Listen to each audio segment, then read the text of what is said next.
तुम दुआ करो बस डॉक्टर की बात सच साबित हो जाए और मेरी इससे जल्द अज जल्द जान छूट जाए। मैंने नोट किया कि कुछ और बात भी है जो मेरी बहन मुझसे छुपा रही थी।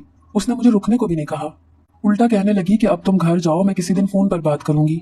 मैं उससे मिलकर बाहर निकली मगर उसकी कलाई पर एक निशान मुझे नजर आ गया। वो जले का निशान था।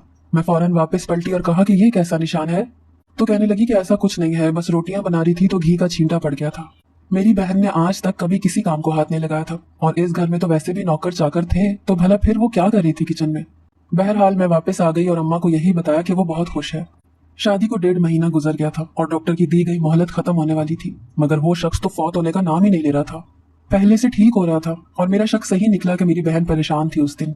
वो फोन करके अम्मा को बताती कि उसके शौहर ने तो उसका जीना हराम किया हुआ है, उस पर बहुत जुल्म करता है, उसे मारता है। यह सुनकर हम तड़प गए, मगर वो हमें अपने घर आने से मना कर देती कि मेरा शौहर बुरा मनाएगा। अब हम उसके लिए सिर्फ दुआ ही कर सकते थे। मैंने सोचा था कि अब तो बाजी हमारी माली मदद नहीं कर सकेगी, इसीलिए मैं नौकरी कर लूंगी। लेकिन एक बात बहुत अजीब थी कि अब भी मेरी बहन हमें पैसे भेज रही थी, अपने शौहर से छुप कर ही करती होगी। मेरे पेपर करीब आ गए। मेरा सेंटर शहर के आखिरी कोने में एक कॉलेज में आया था, इसीलिए मैं उस दिन बहुत जल्दी घर से निकल गई ताकि वक्त पर पहुंच सकूं। रिक्शे वाला सिग्नल पर रुका तो मैं वक्त गुजारी के लिए इधर उधर देखने लगी, तो एक मंजर देखकर मैं चौंक गई। मेरे बिल्कुल साथ वाली गाड़ी में मेरी बहन का साबका शौहर था और उसके साथ एक लड़की थी। मेरे साबका बहनोई ने जैसे ही मुझे देखा तो फौरन मुंह छुपा लिया।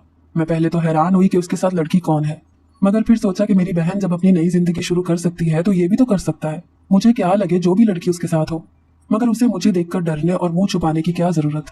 मेरी बहन अब उसकी बीवी तो नहीं थी जो मैं पूछ गुछ करती। मैं पेपर देकर अपनी बहन को मिलने बगैर बताए उसके घर पहुंच गई तो मुझे देखकर कहने लगी कि अभी यहाँ से जाओ, मेरा शौहर तुम्हें देख ना ले। वो अब हर वक्त अपने शौहर से खौफजदा रहने लगी थी, जाने वो उसके साथ किस किस्म का सलूक करता था। मुझे वो शख्स निहायत सफाक लगा जिसने मेरी बहन की जिंदगी अजीरन कर रखी थी। मैं उलझते हुए घर वापस आ गई। शादी को 3 माह गुजर चुके थे और अब उसके शौहर के मरने के कोई इम्कानात नहीं थे। इसलिए हमने बाजी को कहा कि इस शख्स के साथ ना रहो जो तुम पर जुल्म करता है, तलाक लेकर घर चली आओ। मगर वो कहती कि मैंने लालच किया है और ये उसी की सजा है, मुझे अपनी सजा भुगतने दें। इस दौरान मेरे रिश्ते के सिलसिले में मेरी माँ कोशिशें कर रही थी, तो उसने कहा कि अगर मैं तलाक लेकर आ गई तो कोई मेरी छोटी बहन का रिश्ता नहीं लाएगा, उसकी शादी होने दें, फिर कुछ सोचूंगी। बेशक वो पैसे के लालच में शादी करके फंस चुकी थी, मगर फिर भी उससे अम्मा और मेरा पूरा ख्याल था। मैंने बस एक ही बार बाजी के शौहर से मुलाकात की थी और दोबारा करने का सोचा भी नहीं था, मगर मुझे मालूम नहीं था कि किस्मत हमें आमने सामने ले आएगी। हुआ कुछ यूं कि मैंने तालीम मुकम्मल करके एक स्कूल में नौकरी कर ली जहां गरीब बच्चों को मुफ्त तालीम दी जाती थी।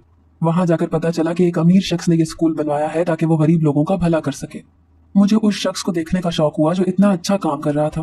टीचर्स ने बताया कि वो हर सोमवार को स्कूल में सारा दिन अपना वक्त गुजारते हैं, तो मुझे बेचैनी से सोमवार का इंतजार था।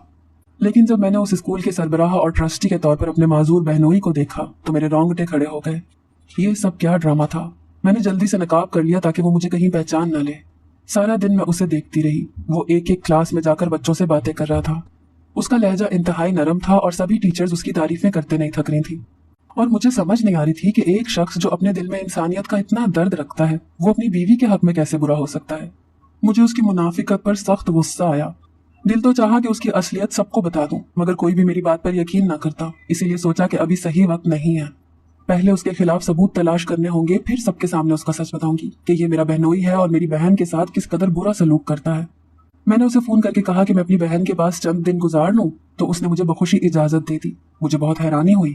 मैं उसके घर रहने चली गई कि सच जानने का यही एक तरीका था। मेरी बहन खुश नहीं थी और चाहती थी कि मैं यहाँ ना रहूं, मगर मेरे पास बहाना था कि अम्मा किसी की शादी पर गाँव गई हैं तो मैं अकेले घर में नहीं रह सकती।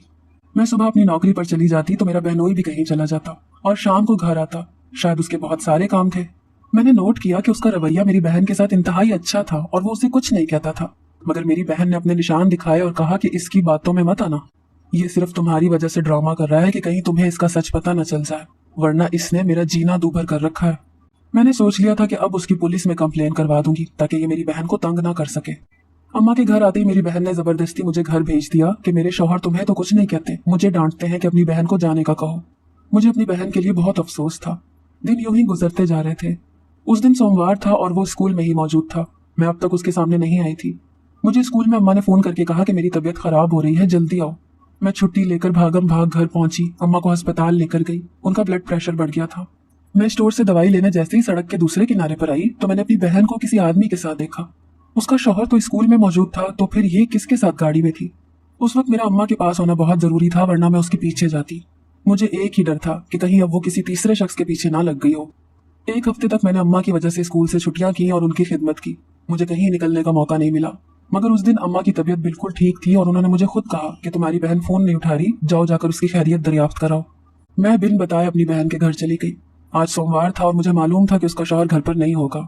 मैं जैसे ही घर के अंदर गई तो मुझे अपनी बहन के चीखने की आवाज सुनाई दी। घर में मुलाजिम भी नजर नहीं आ रहे थे।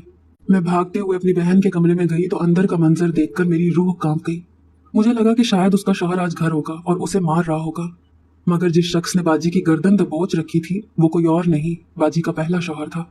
मैंने फौरन आगे बढ़कर उसे छुड़वाया मगर वो निहायत तैश में लग रहा था। मेरी बाजी डर के मेरे पीछे छुप गई। मैं हैरान थी कि वो यहाँ मेरी बाजी के कमरे में उनको मारने के इरादे से क्यों आया था। उसी वक्त बाजी का शौहर पुलिस लिए आन पहुंचा और अपने बड़े भाई को गिरफ्तार करवा दिया। मैं हैरान थी कि यह सब क्या मामला है, क्यों वो चीख चीख कर कह रहा था कि मेरी साहबका बीवी को भी गिरफ्तार करो, इसने भी मेरा साथ दिया था, इसे भी पकड़ो। उसके जाने के बाद बाजी ने मुझे शर्मिंदा होते सारी कहानी सुनाई, जिसे सुनकर मैं दंग रह गई। कहने लगी, मेरा पहला शौहर ससुर का सौतेला बेटा था। मुझे लगता था कि अच्छा इंसान होगा, इसीलिए उससे मोहब्बत कर बैठी और शादी कर ली। मगर ससुर उसे अच्छी तरह जानते थे, इसीलिए उन्होंने अपनी सारी जायदाद अपने छोटे और माजूर बेटे के नाम कर दी, जो उसे गवारा ना हुई। ये चाहता था कि किसी सूरत सारी जायदाद का मालिक खुद बन जाए। उन्हीं दिनों उसे पता चला कि उसका भाई कैंसर का मरीज है और बहुत जल्द मर जाएगा। तो उसने प्लान बनाया कि मेरी शादी उसके साथ करवा दे और जब वो मर जाए तो सारी दौलत हमें मिल जाए। मैं ऐसा नहीं करना चाहती थी मगर उसकी मोहब्बत के आगे मजबूर हो गई।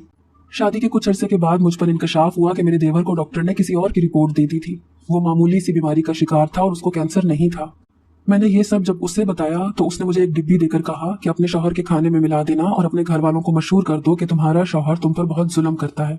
हालांकि वो बहुत अच्छा इंसान था। मैंने यही किया। मगर एक दिन मुझे पता चला कि जो चीज मैं अपने शौहर को रोजाना खाने में मिलाकर दे रही हूँ वो जहर है। तो मैंने उसे ये देना बंद कर दिया और साफ साफ कह दिया कि मैं किसी की जान नहीं ले सकती। मेरा पहला शौहर गुस्से में आ गया और मुझे धमकियां देने लगा। अभी मैं अपने शौहर से फोन पर ये सारी बात कर रही थी कि ये घर में घुस आया और मुझे धमकियां देने लगा और गुस्से में मेरा गला दबाना शुरू कर दिया। उसी वक्त तुम आ गई।